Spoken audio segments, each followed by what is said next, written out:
நீங்க சொன்னீங்களாமே பரவாயில்ல அவனோட கனெக்ஷன் வச்சுக்கோ பணம் வாங்கிக்கோன்னு.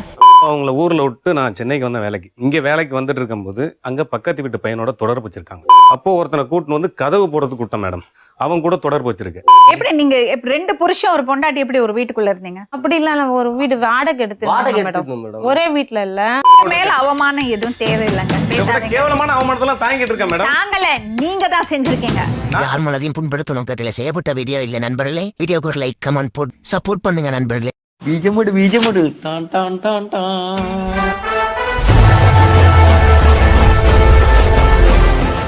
என்னாச்சு உங்களுக்கு வெயில்னால வந்திருக்கா முகத்துல? பட்ட காயம் என்னடி வீட்டுக்காரர் அழைச்சிட்டாரு அந்த மாதிரி. எப்போ நைட்டு. என்ன பிரச்சனை? சொல்றேன், மக்களுக்காக சொல்றேன். நாங்க ஊர்ல ஒருத்தர் மளிகை ஸ்டோர் வச்சிருந்தாரு. அவர்கிட்ட பொருளுங்கெல்லாம் போய் வாங்கிட்டு காய்கறி வாங்கிட்டு வருவேன், அரிசி பருப்பு வாங்கிட்டு வருவேன். கொண்டக்காரே மனசோ பொண்ணுக்கிடும் யாரு மின்னலா இல்ல அம்மா ஜன்னலு அப்படியே கொஞ்சம் பேசி அப்படியே இருந்ததுனால எங்களுக்கும் அவருக்கும் கொஞ்சம் தொடர்பு ஆயிடுச்சு. சார் வடகரி தொடகரியாலும் போலாகுது. என்ன அது? இல்ல இதெல்லாம் தப்பு தான். அது எப்படி நீங்க நியாயப்படுத்துவீங்க?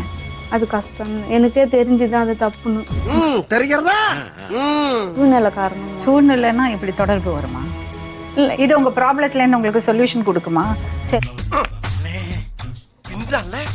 நிறைய போறான்டா. அப்புறம் அவங்க வீட்ல யாரெல்லாம் இருக்காங்க அவருக்கு? அவருக்கு வீட்டுக்கு மளிகை கடை. மல்லிகை கடை. அவங்க வீட்டுல அவங்க தாய் தகப்பன் எல்லாம் இருக்கிறாங்க. கல்யாணம் ஆயிடுச்சு அவருக்கு? இல்ல. கல்யாணம் ஆயிடுச்சா? ஆகல, அதுக்கு என்ன? எப்படி அவன் நல்லா எனக்கு ஹெல்ப் பண்ணதுனால சரின்ட்டு நானும் அதை வச்சு பத்தி என் வீட்டு குடும்பத்துக்காக நான் காப்பாத்துறேன். ஒரு வாட்டி கூட சொல்லுங்க அதை வச்சு பயன்படுத்தினீங்க. என்ன ஒரு புத்திசாலித்தனம். அதனால என் வீட்டு குடும்ப சூழ்நிலைக்கோசம் அவங்க காப்பாத்தணும். நீங்க நியாயப்படுத்திக்கிறீங்க, செஞ்ச தப்ப நியாயப்படுத்திருக்கீங்க. ஓ நீ அப்படி வரியா? உங்க புருஷனுக்கு எப்படி தெரிய வந்தது? அவருக்கே நேரா பார்த்துட்டு இப்ப தொடர்பு இல்லையா உங்களுக்கு அவரோட? தொடர்பு அதான் இருக்குது. அதுக்கப்புறம் என் வீட்டுக்காரு என்கிட்ட அவரே சொன்னாரு, அவர்கிட்ட ஒன்னா பேசுதுன்னா பேசி காசு வாங்கிட்டு வா. சோறு திங்கிறியா இல்ல பியல் திங்கிற பேப்புண்டமாவனே. இந்த பொழப்புக்கு 4 பேர் பூல உண்மை பொழைக்கிற மாதிரி கிகோலோ பையன். நீங்க என்ன சொன்னீங்க? உங்க புருஷன்ட்ட சொன்னப்போ பரவாயில்ல வேணா பேசிக்க சொன்னாரா? அது மாதிரி ஒரு சூழ்நிலையை அமைச்சிட்டு நான். என்ன எழவே அது? அப்ப அந்த கண்ணனை நீங்க பயன்படுத்திக்கிட்டீங்க. கந்தன் கரெக்டா? அவருக்கு என்ன வயசு இருக்கும்? தெரியாது மேடம். எனக்கு உங்களை விட வயசு கம்மியா? This is an unwanted statement irrelevant to the current situation. கம்மியா கூட இருக்கும். அப்ப அந்த பையனை நீங்க பயன்படுத்திக்கிட்டீங்க. அவர் மனசு நல்ல மனசா தெரிஞ்சுது, அவ்வளவுதான். ரொம்ப நல்ல ஒரு வார்த்தை சொல்லிட்டாமா. இந்த இத காரணம் வச்சே தினைக்கும் அவகரவா பேசுறது, அடிக்கிறது. கொஞ்சம் ஓவரா தான் போய்கிட்டு இருக்கோமோ. போவோம், என்ன பண்ணிடுவானுங்க? என்னங்க பண்றீங்க? சரியா நீங்க பண்ணிட்டு இருக்கிறதெல்லாம் தப்பு இல்லையா? அவங்க நீங்க 2 பேரும் தப்பு பண்ணா அவங்க வீட்டுக்காரர் பொறுமையா இருக்கணும்னு நினைக்கிறீங்களா? நான் உன்கிட்ட சொன்னா அப்படி உன்கிட்ட சொன்னாதான் தெரியுமா? நான் சொல்லாமலே தெரியும். கற்பனை பண்ணி பேசுற போல நிப்பாட்டா. புரியுது மேடம். நான் அறியாத வயசுல தெரியாத தப்பு பண்ணிட்டேன் மேடம். அறியாத வயசுன்னா என்ன வயசு உங்களுக்கு? 23 வயசு மேடம். எங்க தலைக்கு எவ்வளவு தில்லு பத்தியா? என்ன டீலா இருந்தது உங்க 3 பேருக்கும்? நீங்க வந்து இங்க வந்து தங்கினீங்களா அவங்க வீட்ல? அவங்க வீட்டுல தான் இருந்தேன் மேடம்.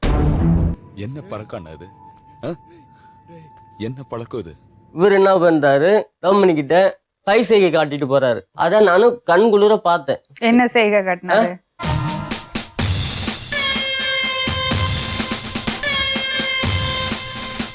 இவ்வளவு நாள் கத்து இவ்வளவு நாள் பத்து வரான், அவங்க கூட இருந்துட்டு போன்னு பச்சா சொல்றேன். கை செய்கை காட்டு போறேன். நான் அதை ஓப்பனா சொல்றேங்க. இப்ப என்னடா சொல்ற?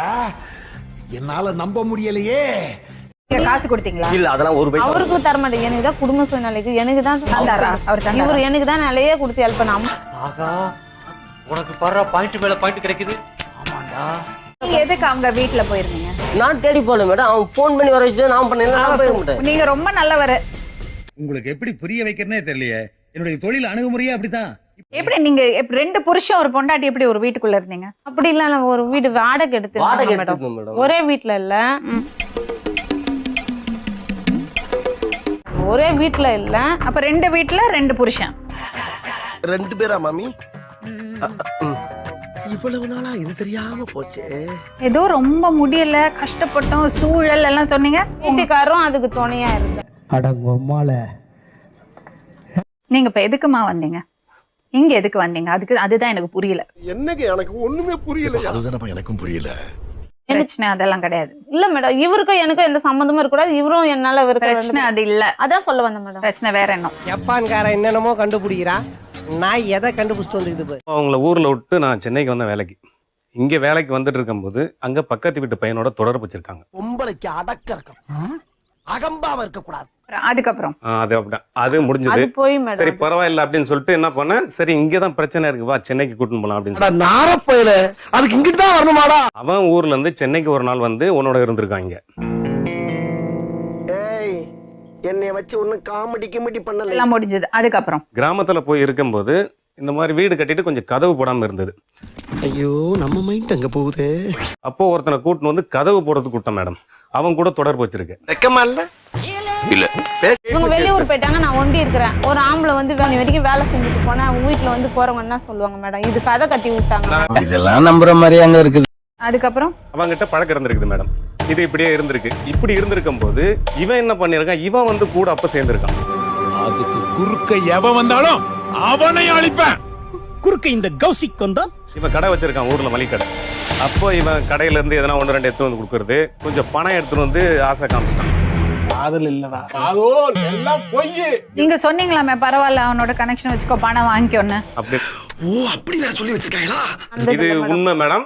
80,000 ரூபாய் பணம் வச்சிருக்கிறேன்னு சொல்லிட்டு என்ன கூட்டிட்டு போய் நகை எடுக்க கூப்பிட்டு அந்த பணம் உனக்கு எப்படி வந்தது? பணத்தை மறைக்கிறவன் ரத்தம் கிச்சாவா? மறுபடியும் அதே சொல்றானே. 80,000 ரூபாய் எங்க இருந்து எங்க இருந்து வந்தது? கொடுத்து வச்சேன் மேடம். நான் கொடுத்து வச்சேன். நீ எதுக்கு பணத்தை எடுத்து வந்து இங்க கொடுக்குற? இது ஒரு நல்ல கேள்வி. பதில சொல்றா. 60,000 கொடுத்தாங்க, 80,000 இல்ல. யாரு இவரு கொடுத்தாரு. எதுக்கு? எனக்கு அவருக்கு உடல் உறவு தான் ஏற்படுத்துறதுக்கு. ஒத்துக்கிட மனசு இல்லனாலும் அதான் நேசம். இவங்க இப்படி இவருக்கு இருந்திருக்காங்க. அதெல்லாம் இவன் மாறி வந்து சேர்ந்த பேசுவாரு. உடனே இங்க கதவு தச்சுக்கு வந்து நான் பாருங்க, இவங்க ரெண்டு பேரும் ஒண்ணா இருக்கும்போது அவன் வந்து பாத்துட்டு இருக்கான். உன் பொண்டாட்டி உனக்கு மட்டுமா பொண்டாட்டியா இருந்தா? எனக்கும் தான் பொண்டாட்டியா இருந்தா.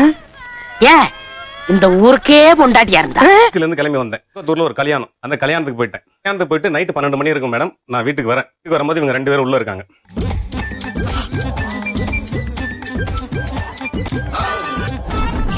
ரெண்டு பேரும் படுத்துக்கின்னு பேசிக்கிட்டு இருக்காங்க மேடம். நான் வந்தேன், என்னடா சத்தம் கேக்குது அப்படின்னு சொல்லிட்டு வந்த உடனே டக்குன்னு வெளியே கதவு போட்டேன். நீ நினைக்கிற மாதிரி இல்ல அங்கிள், நாங்க சும்மா தான் பேசிட்டு இருந்தோம். சரி, நான் என்ன பண்ண யோசனை பண்ணி என்ன பண்ணிட்டேன், கதவு திறந்து உள்ள போய் உள் சைடு பூட்டேன். உள் சைடு பூட்டிட்டு இவளையும் அடிச்சேன், இவனையும் அடிச்சேன். ரெண்டு பேரையும் அடிச்சேன் மேடம். என்ன அடி இது? கையா இருந்தாலும் பரவாயில்ல, கட்டிய கையா வச்சுட்டு அடிக்கிறே, இறக்கமுள்ள உனக்கு. அப்போ இவகிட்ட கேட்டேன், அவங்ககிட்ட படுத்தியா? படுத்தேன். அந்த கதவு போடுறான்னு அவங்ககிட்டயும் எனக்கு படுத்தேன். அந்த கணக்கெல்லாம் அந்த அக்கவுண்ட் எல்லாம் கேட்க வேண்டாங்க மேடம். சார், மனசு உடைஞ்சிராதீங்க. இதெல்லாம் வேண்டாம். வரலாறு வேணும் மேடம். அதாவது இவங்க ரெண்டு பேரும் என்ன சொன்னது, வரலாறு? பெரிய இவங்க ரெண்டு பேரும் சாதனையாளர்கள் மேடம் என்ன பாருங்க. பிளாக்மெயில் பண்றாங்க மேடம். வரலாறு மிக முக்கியம் அமைச்சரே. அவர் கடையில போய் உட்காந்தீங்களா? இல்ல மேடம், இந்த இங்க இந்த பெரம்பூர்னு ஒரு கடை எடுத்தாங்க. அங்க போன ஒரு 2 நாள், ஒரு வாரம் 10 நாள் போன அந்த கதையை கேளுங்க மேடம்.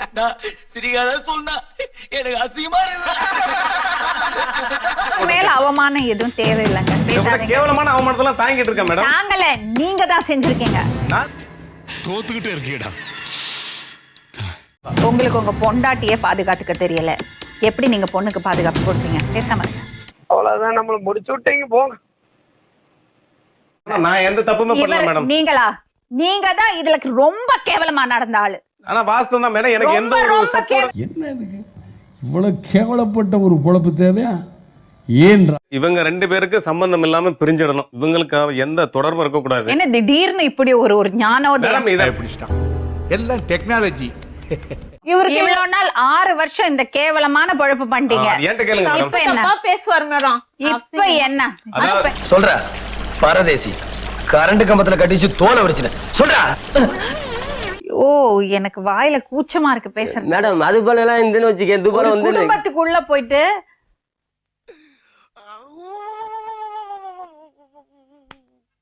இல்லீகல் ரிலேஷன்ஷிப் வச்சிருக்கீங்க, ஒரு அரேஞ்ச்மெண்ட்ல வாழ்ந்திருக்கீங்க, அப்புறம் விளக்க வச்சு சத்தியம் பண்றீங்களா? மீண்டும் இன்னொரு உண்மை சம்பவத்துடன் உங்களை சந்திக்கும் வரை நன்றி, வணக்கம். லைக் பண்ணுங்க, ஷேர் பண்ணுங்க, சப்ஸ்கிரைப் பண்ணுங்க. மறக்காம கீழே இருக்கிற பெல்ல ஒரு தட்டு தட்டு.